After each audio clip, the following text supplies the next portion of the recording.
be more, should really fulfill her potential in all areas in her life, as a mother if she chooses to be one, as a wife if she chooses to be one, and also in terms of her work, because it is really a creative expression. Welcome back to The Tea with Nikki. We are pro-tea, not anti-coffee, and if you'd like to use the tea as an acronym for tonic to go with your gin, please help yourself.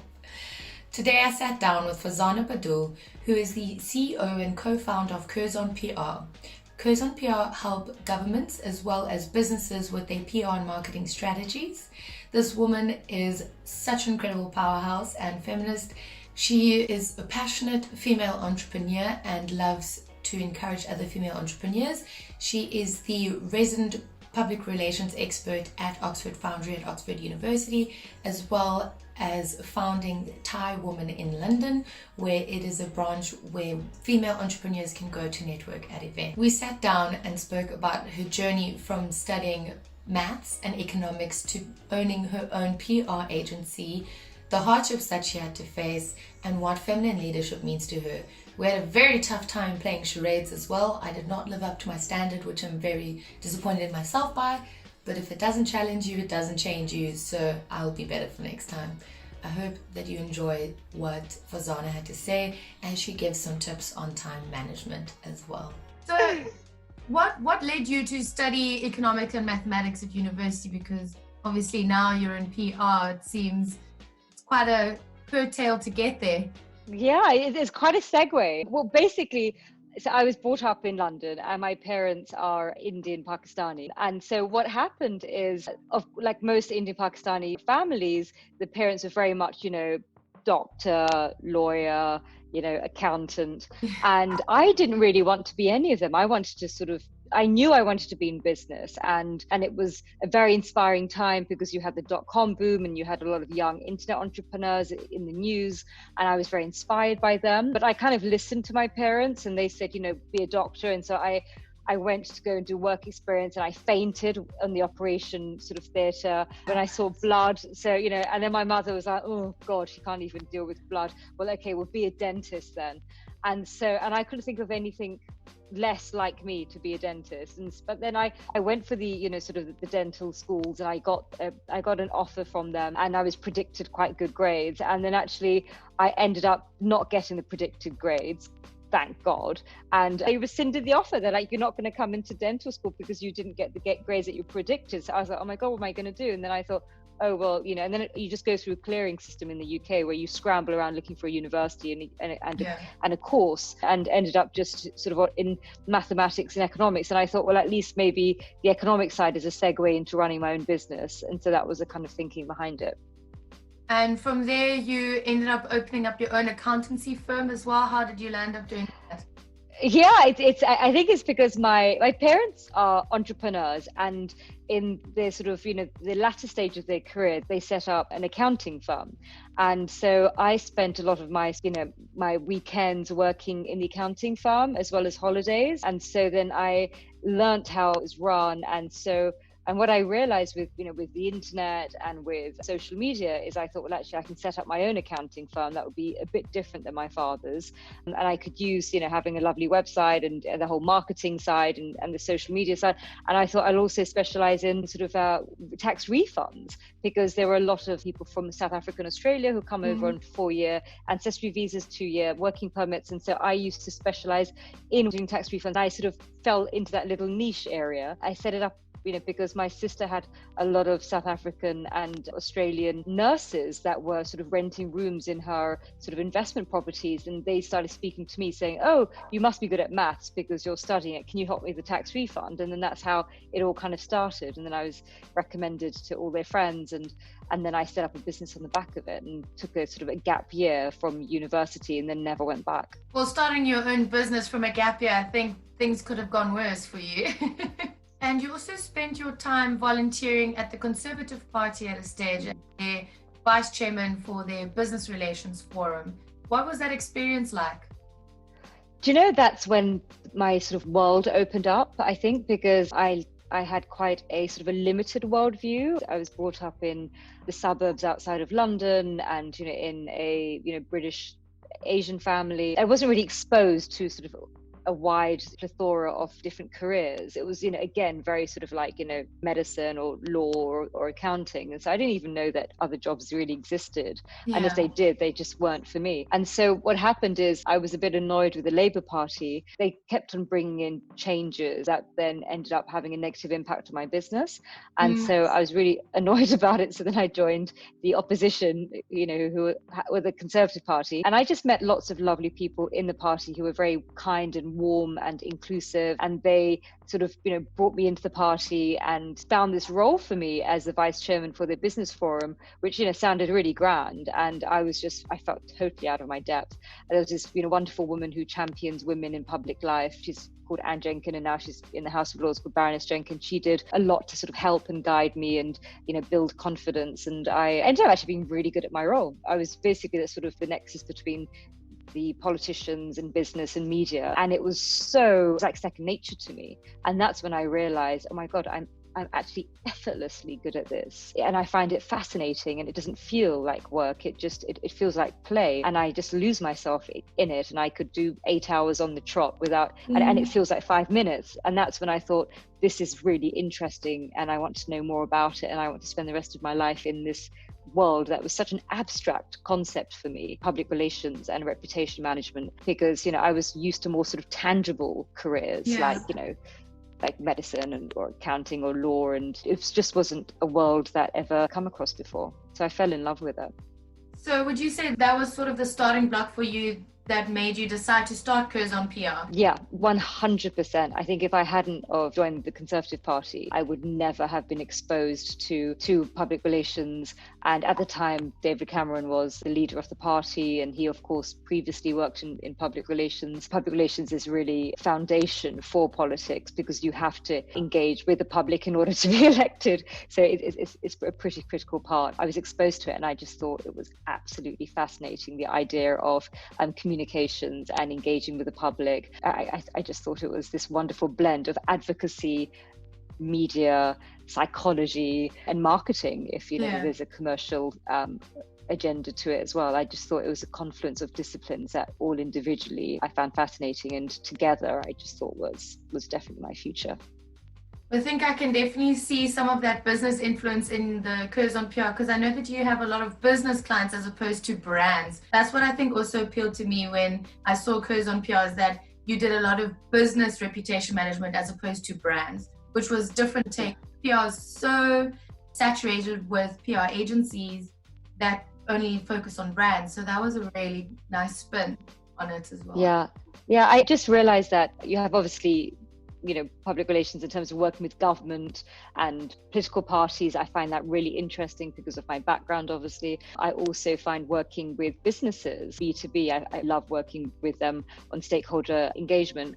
And I love culture. So, be it the visual arts or theatre, literature. The final piece, which is the consumer part, it's just not my thing, because I just think you can't be everything to everyone, and you should really focus upon where your passion is and where your strength is. So I just wanted to position the company away from being jack of all trades into actually these are the areas that we love and we care about and we want to do our best in. What would you say was the hardest part about starting your business? I think that I was a little bit naive because I thought that I was successful running my tax business, and I thought I could translate that success into running a PR business, because they both were in essence professional service firms. And what I didn't realize is actually the steep learning curve that I had to go to in order to learn about public relations, learn about the industry, learn about how to manage a team of creatives as opposed to more kind of linear thinking, accounting, professionals. And I think that took me probably about 8 years. I mean, it took me a really long time, and I thought, I'll just figure it out in a year,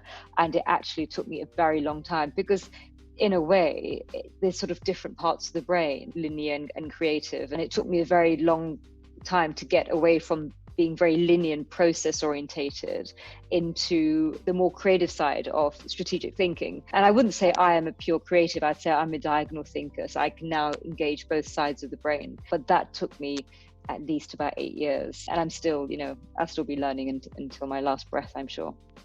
Yeah, I think for us as women, we also forget that things take time. We're not going to get it right away. I know that we beat ourselves up so much about it and forget that, there's the learning curves. You have to learn. Yeah. Otherwise, it's never going to end up being where you want it to be.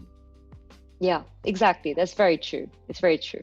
Did you find it difficult being a female business owner in the PR space at all? I've never ever felt any issue that, oh, because I'm a woman, I can't have a business, or I can't go into this type of, sector. And I think it's because I've just always had very strong role models in my family. My mother set up her first business, I think she was about 18 or 19. She set up her own school in Pakistan. My aunts, are either sort of doctors or education entrepreneurs, run other schools, all highly educated. So I had really strong female role models from my family in Pakistan. It wasn't really something that made me think a woman can't do something. And also my mother's father was a real feminist. He said to his 5 daughters, and one of them is my mother, said anyone can be a housewife. And he didn't mean to denigrate to be a mother and to be a wife. For me anyway, I think it's my highest calling. But what he meant is that a woman should really fulfill her potential in all areas in her life, as a mother if she chooses to be one, as a wife if she chooses to be one, and also in terms of her work, because it is really a creative expression. And it doesn't matter if you're an accountant knocking out tax returns or a PR professional knocking out press releases. I think work can be hugely satisfying and give us a sense of worth and a sort of trajectory for self-development. Can you explain to us a little bit about the Oxford Foundry? What does it entail exactly? And then your role as the public relations expert. So the University of Oxford, they decided to launch an entrepreneurship centre, and launched by Tim Cook of Apple a couple of years ago. And the thinking behind it was that during university, it's a very sort of creative time for students. Instead of traditionally waiting to set up a business after their degree, they wanted to create an entrepreneurial centre for students while studying at Oxford who had startup ideas, and in order to also connect academia to entrepreneurship and in turn to investors who can back the startup. There's this wonderful lady called Anna Bakshi who used to run the Entrepreneurship Centre at King's College, and then she moved to Oxford and set it up.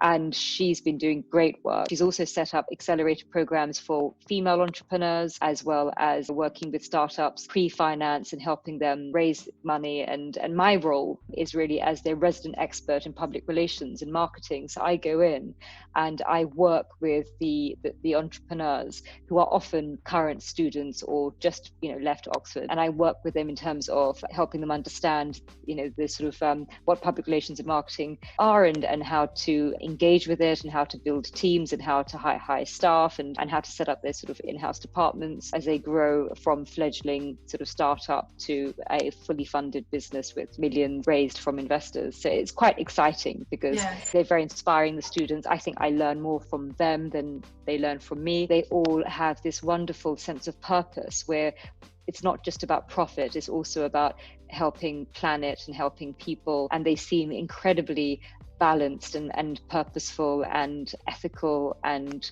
completely different from the generation that I was brought up in. You are very clearly passionate about entrepreneurship, because I know that you've also founded TIE Woman in London. Can you tell me a bit more about what does that entail exactly? I know it's a networking space for female entrepreneurs, but how do you go about it? Do you have events? What do you do exactly? So TIE is a large global entrepreneurship network that has been running for a very long time. The chair of the board at the time of London is a very inspirational entrepreneur, who I also knew on a social basis. He was actually very passionate. He said, all of these networking events, it's all just men. And he said, and I just don't know how to engage and bring women. He said, my intent is I want women to come and join, but he said, I don't know where the women entrepreneurs are. And if I do, they don't come to the event. And so myself and a lady called Radhika, both of us said, well, why don't we just set up something called TIE Women that sits within TIE? And he said, well, what's the point? And I said, well, I think it would just give us women a bit of a sort of a space where they can feel welcome and included. And also we will organize events that will be more sort of conducive to their interests, as well as having speakers that aren't just men. And so then he said, okay. And so then we basically, did a few events. I think the first one was the business of fashion, and we had interesting, inspiring speakers. It wasn't just all women speakers. we had a man on the panel as well. But it was incredible because actually the more women started joining the organization, as well as obviously the attendance rocketed. But actually what was quite nice is actually the men came up to us afterwards and said, it's so much more insightful to have a gender balanced, events program in terms of the speakers on the panel, the subjects, and as well as the audience engagement and the participation through the Q&A. So I think it actually, when we're inclusive to both genders, I think it's not just benefiting women, I think it benefits men as well. And as we've heard throughout the interviews that you're a very busy woman, you've got your fingers in a lot of pies. I think my big question that I'd like to ask you is, how do you time manage everything? How do you balance your work, your volunteering, and family as well? Because you'd said one of your highest callings is being a wife and a mother. It's really difficult. I think there's, people out there that say, oh yeah, you can have it all and all of this. I find it, quite exhausting at times. I drop the ball all the time. I'm not afraid to fail and say that I haven't done a good job there, or that aspect. I don't try and be perfect. I think that if you take that pressure off you, the pressure to be perfect, the pressure to, look after everyone's needs but your own, I think you'll just burn out. And so I really try and focus upon myself in terms of my self-care, because you can't help other people unless you're strong at your core. And so for me, looking after myself is very important in terms of, exercise, eating healthy, meditation, having really positive, good people that I connect with around me, like my tribe. I think that sort of keeps my energy flowing, that then enables me to be able to, juggle the various different sort of demands of work and family. I think if you choose work that you have a passion for, then I think things flow a lot easier. And I think in terms of time management, what I just try and do is give myself regular breaks, because I've learned an awful lot over the years about psychology and neuroscience and how the brain works. And so I understand that actually just sitting for, sort of 8 hours without a break and without a walk, taking your eye off the computer, is actually not very productive. So what I look for is more sort of productive routes and to work smart rather than work hard. I think in my 20s and part of my 30s, I was just a hamster in a hamster wheel, just running, but not actually making much progress. And then I just decided a few years ago, thinking, I want to work smart rather than hard. I want to work strategically rather than tactically. I want to really think before I allocate any resources, be it time, money, energy, into something, to really think, is it aligned to my values? Is it aligned to what I want to achieve? Is it the smart thing to do? And I think as women, we often do take on more of the role at home. I don't, because actually my husbands are quite good like that. But I know a lot of other women who do take on more of the role. And as a consequence, they don't have time to think. And when a woman doesn't have time to think, she makes the wrong decisions. And then you add in guilt and you add in low self-esteem, because the culture that we live in most societies is harsh to women. And I think as a consequence, we're set up to fail from day one. And I think it's about women having to raise their consciousness to understand that we do not live in a society that is geared for women's success. We live in a society where there is still so much left to do from an equality perspective. And to understand that and to really carve out time for self-care and carve out time to think things through and not be reactive and be more sort of strategic and proactive. So manage your relationships so that, you're not living in a world where everyone's needs matter and, your needs are sort of silently kept there at the bottom of the pile. Just going off the back of that, obviously taking ownership and control of your own life, what does feminine leadership mean to you, or what does it look like to you? For me, I think, when you look at obviously the spectrum of being a feminine and masculine, some of the feminine qualities, I would say one of the most interesting ones that I love, and self-awareness as well. So when you look at female leaders like the New Zealand Prime Minister, Jacinda Ardern, and you see her communications with very high empathy. And I think that we're kind of moving into a world where people are looking for that from their leaders, be it their line managers or their politicians. So I think leadership with empathy is a quality that I think is a very feminine quality. I think that it is something that we are moving more towards. I think people are becoming increasingly open to working in a kind environment, living in a kind environment. I think people understand the repercussions on mental health. As we are becoming more conscious as a society, we are looking for leaders that are conscious of the impact of their behavior, and that lends itself to people who have empathy, who can understand people, connect with people, who you feel they understand you, and also not the sort of zero-sum game that someone's got to be a winner and someone's got to be a loser. I think collaboration, again, it's a wonderful feminine quality, you know, men as well, when you look at team sports. So I think the mixture of collaboration, teamwork, empathy, and kindness as well.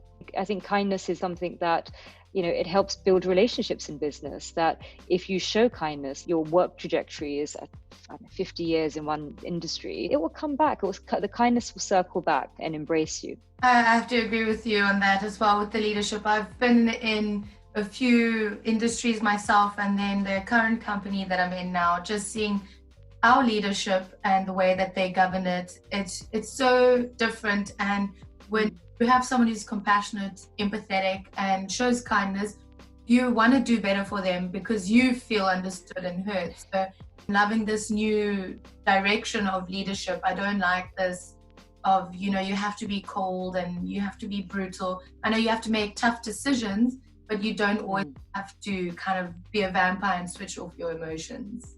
Exactly. I think it's about bringing your whole self to work and not having to carve out different faces for different places. I think it just makes, you know, everybody more sure-footed. I want to move to a segment I like to call the ABCs of your career.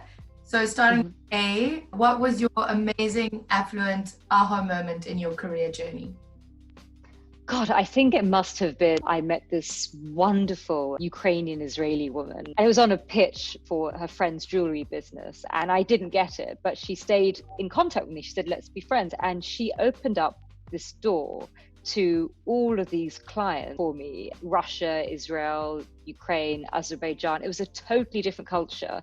And, you know, she was very kind because she was very supportive for women in business. And so she was a little bit like a guardian angel for me. Didn't expect anything in return, just wanted me to make sure that anyone I connect with through her, that I treat them well. But she opened up this entire new world that I started getting these government contracts with Ukraine and Israel and Russia. And nobody gave that to me before, because you have to kind of get one before other people come your way, but I never managed to get one. And then you get a domino effect. So because of her, I ended up having my initial government projects. And then of course, everyone else, you know, followed, and we've worked for about 15 odd different governments since. And we've got all the case studies to sort of support us now. But she was really that trigger point, and she just pure kindness. And that really touched me, because I thought, you know, here I am, a British Muslim. I mean, I'm not very religious, mind you, but, you know, that is my heritage. And she's a Ukrainian Israeli Jewish lady. And I just thought that's just so kind. You know, I thought just to show that love and kindness across religion and culture and, you know, and age. And it just really, I think whenever I come across the kindness of strangers or people who are different from me, it makes me really restore my faith in humanity. And it makes me want to be a better person. I love that. Also touches my heart a bit hearing that, because Ukrainian Israel, that's my heritage as well. Both my parents. Oh. And B, what was a blunder turned to blessing moment for you, where you thought it was a big mistake, but then it actually showed you the light? I think my blunder was few years ago. I was working really hard. I had an office in New York, an office in Dubai. I'd overexpanded, and my daughter was very young, and I was just really burnt out, and I was unhappy, and I was exhausted. And on the outside, it looked amazing, you know, on Instagram. Everyone's like, oh, you're doing so well. Oh, you know, wow, you know, you must be so proud. Yeah. And inside, I was just crumbling, and I was miserable, and I was just, and that's when I had my epiphany that I don't want to be this hamster on a hamster wheel. I don't want to feel like this inside. I want to work smart, not work hard. Why am I driven by my ego? And then I realized that, you know, I was very ego driven because of feeling some sense of insecurities inside, that I needed that external validation. And then I just kind of like thought, right, I'm just going to redo everything. Then I just changed my business model.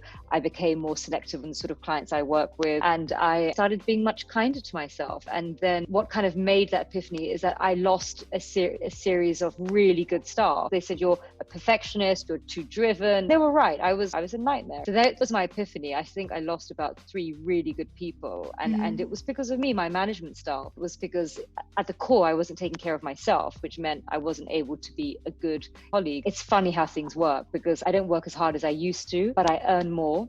I have better quality clients. I've got a better quality of life. I'm much happier. So I think, funnily enough, you've got to sometimes take your foot off the accelerator in order to go further. It's ironic. What was a cinematic, comical moment for you in your career? I think it was a couple of weeks ago. I was invited to go to the Maldives. I've never been to the Maldives before. I went to the Maldives on this beautiful island. I can't talk about the client because it's an NDA, but they had this incredible extended part of, the island with a table. And it was just the most picturesque thing I've ever seen in my life. And that was where all my business meetings were. And you sort of look over and there's like little baby sharks swimming and manta rays and whatever. And it was so surreal. And there I was working in the Maldives in the most picturesque setting. Awesome. Now we're going to move to the charades segment. Okay. I've chosen Disney and Pixar movies because of my 12-year-old daughter. I'm an expert on them. Brilliant. Okay. Lion King. How many words is it? 2. Jungle Book.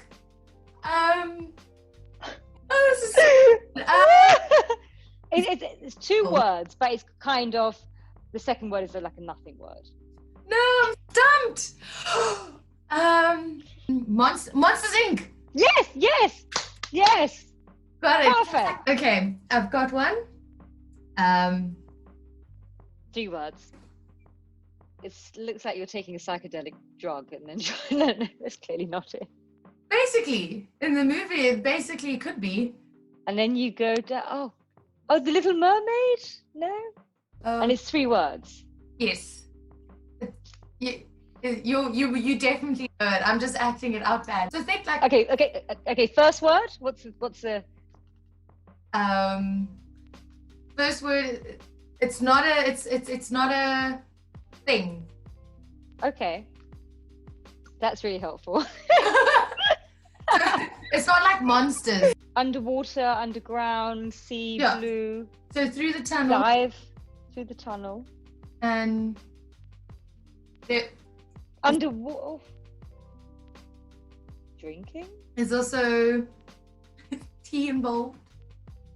Is tea involved? I'm so sorry. It's like a big bin.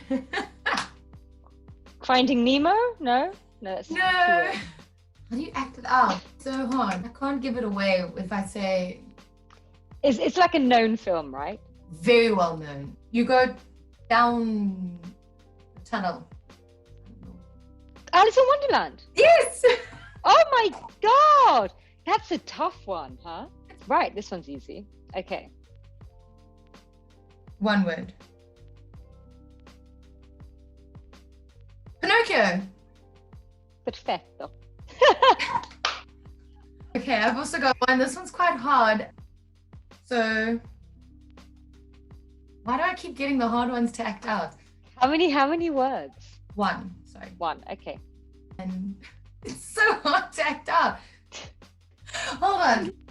No, that's cheating. I have the stuffed toy of it. I don't know if I can act it out. It's like woof woof, but it's like superhero. A dog swimming? Superhero. You may as well just give me the name. A superhero dog. Yeah, and on his Z. There's a mark, not a Z. Like a lightning. Like a lightning. A lightning.